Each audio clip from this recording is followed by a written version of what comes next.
इंची को बहुत ही ज़्यादा चोट लगी होती है। उसका पूरा बदन जल रहा होता है। वो अपने आप को संभालता हुआ वहाँ से निकलता है। तो 2 लोग उसे देख लेते हैं। वो छुप जाता है और वहाँ से भाग जाता है। वो दोनों कहते हैं कि कोई आदमी है जिसके बदन में से आग निकल रही है। वो दोनों किसी को बुलाने के लिए चले जाते हैं।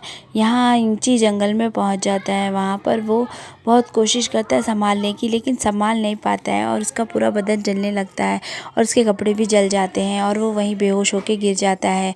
तभी वो 2 लड़के जो गए थे वो सबको बुला लाते हैं और वो लोग देखते हैं कि कौन है, लेकिन उन्हें कोई नहीं मिलता है क्योंकि यंगनान जो होती है वो इंची को लेके छुपा लेती है। वो दोनों छुपे हुए होते हैं। जब सब लोगों को लगता है कि यहाँ कोई नहीं है तो वो लोग वहाँ से चले जाते हैं।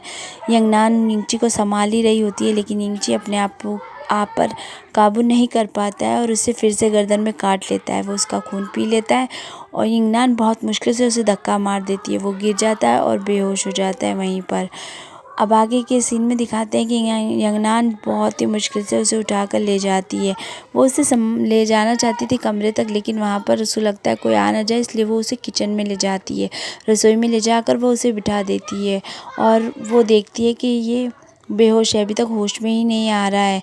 यंगनान उसे वहीं छोड़कर कपड़े लेने के लिए चली जाती है। वो वहाँ पर जाती है कमरे में और जाके कपड़े ले लेती है उसके।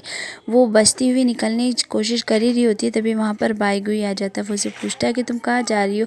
वो उसे बहाना बनाकर झूठ के वहाँ से भाग जाती है। वहाँ किचन में जो इंची होता है उसे होश आ जाता है और उसके सारे निशान गायब हो जाते हैं। उसकी चोट वगैरह सब कुछ ठीक हो जाती है। वो समझ जाता है कि ये सब यंगनान के खून की वजह से हुआ है। उसने पिछले 3 साल पहले भी यही किया था। जब उसने उसे काटा था तो उसने उसका खून पी लिया था और वो ठीक हो गया था। बिल्कुल सेम अभी हुआ, इसलिए उसको पता चल गया कि यंगनान के खून में कुछ अलग ही चीज़ है जो अग्नि को शांत कर देती है। तभी यंगनान कपड़े लेकर वहाँ पर आ जाती है और वो उसे कपड़े देती है। वो कहता है मैं इसे बदल लेता हूँ।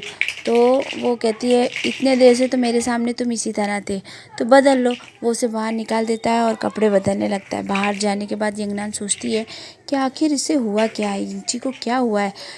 उसे पता चल जाता है कि ये जो मुझे गले में इसने काटा है, इसने पहले भी मुझे काटा था और इसने मुझे झूठ बोला है। फिर वो सोचती है कि इसे क्या हो गया है। फिर वो समझती है कि इसे नींद में चलने की बीमारी है और इसी वजह से ये ऐसी हरकतें कर रहा है। इंची बाहर आ जाता है और कहता है बताओ तुम्हारे गले के निशान को, और वो देख के कहता है लाओ मैं तुम्हें दवाई लगा देता हूँ। यही दूसरे सीन में हमें चीकू दिखाया जाता है जो कि जिंजू की बॉडी को निकालती है और कहती है अब वो उसके ऊपर कुछ छिड़क देती है और उसे आग लगा देती है। जब सब लोग उस आग वाले इंसान को ढूंढते हुए पहुंचते तब देखते हैं कि यहाँ पर कोई जल गया है। जांच करने पर पता चलता है कि ये जिंजू की बॉडी है। अगले सीन में दिखाते हैं कि यंगनान वही दवाई निकालती है जो बाईगुई ने उसको दी होती है। इंची उस दवाई को लेता है और उसकी गर्दन पे लगाता है और वो उससे माफ़ी भी मांगता है कि मेरी वजह से तुम्हें ये चोट लगी। वो उसकी गर्दन पर रुमाल बांध देता है और वो बोलती है कि तुमने तो एकदम भालू की तरह मुझे काट लिया। मुझे पता है पिछली बार भी तुम्ही ने काटा था। पिंची कहता है कि तुमने गलती से बाईगुई के कपड़े ले आए थे, कहीं वो ये ना समझ ले कि तुम उसके कपड़े चुराती हो। और दोनों लड़ने लग जाते हैं कि तभी बाईगुई वहाँ पर आ जाता है। यंगनान उसे उसके कपड़े देती हुई और कहती है कि माफ़ करना, मैं अपने भाई के कपड़े समझ कर ले आई थी। वो कहता कोई बात नहीं, मैं बस ये देखने आया था कि क्यों तुम ठीक हो या नहीं। तो इंची पूछता है क्यों, क्या हुआ, कोई बात हो गई क्या। तो वो कहता है जंगल में एक जली हुई लाश मिली है और वो पता करा है कि वो जिंजू की है। तो इस बात को सुन के यंगनान बहुत चौंक जाती है। अगले सीन में दिखाते हैं कि सारे लोग वहाँ जमा हो जाते हैं हॉल में। तब बड़े वाले गुरु कहते हैं कि ये जो भी हुआ है वो अच्छा नहीं हुआ है, किसने इसको मारा है तो इसकी पता लगानी पड़ेगी। तभी मास्टर यंगनान बताती है कि गले में एक कट का निशान है जो कि जहर का है। इंची बहुत ही ज़्यादा समझ नहीं पा रहा था हुआ। तभी सारे लोग बात करते हैं कि उन्होंने कहीं किसी को जलते हुए देखा था।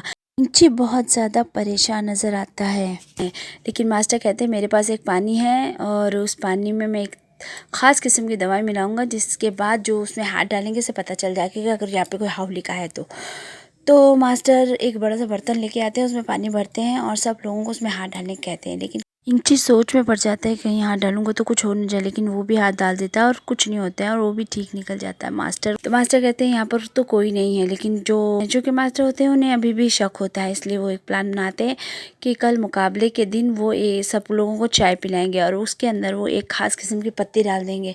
अगर कोई यहाँ पर हावली का होगा तो वो जलना शुरू हो जाएगा, तब हमें पता चल जाएगा कि वो कौन है। इंची पहुंचता है मास्टर्स के पास। मास्टर बोलते हैं कि घबराओ मत, मुझे पता है, इसीलिए मैंने ना उस पानी में कुछ दवाई डाली ही नहीं। इंची को थोड़ा सुकून आता है। मास्टर कहते हैं कि तुम्हें अभी बहुत काम करने हैं, इसलिए तुम ये छोटी मोटी चीज़ों से ना घबराओ और हम सब संभाल लेंगे, तो तुम फिक्र मत करना। इंची अब उनको शुक्रिया अदा करता है और फिर वहाँ से चला जाता है।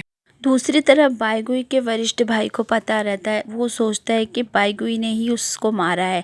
वो उससे शर्त लगाता है और कहता है कि ना, अगर तुम हार जाओगे तो मैं किसी को कुछ नहीं बताऊंगा उस फूल के बारे में। बाईगुई यंगनान के कमरे में जाता है और वो उसको पूछता है, तुम कल की वजह से डर तो नहीं गई? वो कहती, नहीं, जिनसे मेरी लड़ाई तो थी, लेकिन मैं कभी भी नहीं चाहती थी कि वो मर जाए। वो कहता है, तुम्हें मुझ पे शक है क्या? वो कहती, नहीं, मुझे तुम पर पूरा यकीन है। तुमने जब अपनी पूरी सच्चाई मुझे बता दी थी, इसलिए मुझे भरोसा है कि तुमने ऐसा कुछ नहीं किया।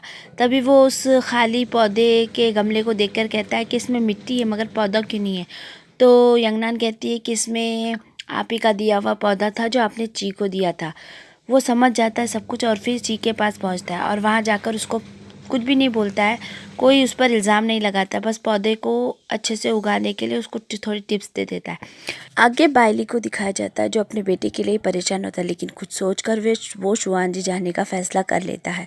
वो शुआनजी पहुंचता है और अपने वहाँ के मास्टर शीरे से कहता है, तो वो कहते हैं, नहीं, मैं तो चाहता हूँ कि आप मास्टर बन जाए।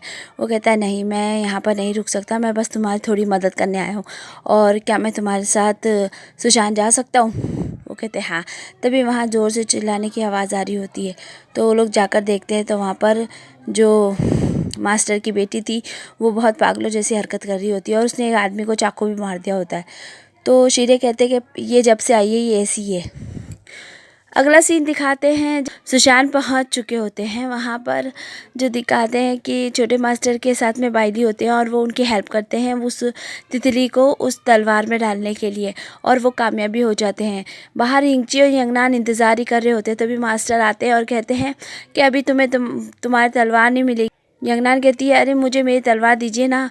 तो वो कहते हैं, नहीं, थोड़ा वक्त लगेगा, तुम्हें 4-5 दिन के बाद मैं वो तलवार दे दूंगा मुकाबले वाले दिन। आगे जंगल का सीन दिखाते हैं जहाँ पर शाओलॉन लकड़ी के साथ प्रैक्टिस कर रहा होता है। तभी एक छोटा सा बच्चा वहाँ पर भागा भागा आता है, उसके पीछे एक कुत्ता पड़ा हुआ होता है।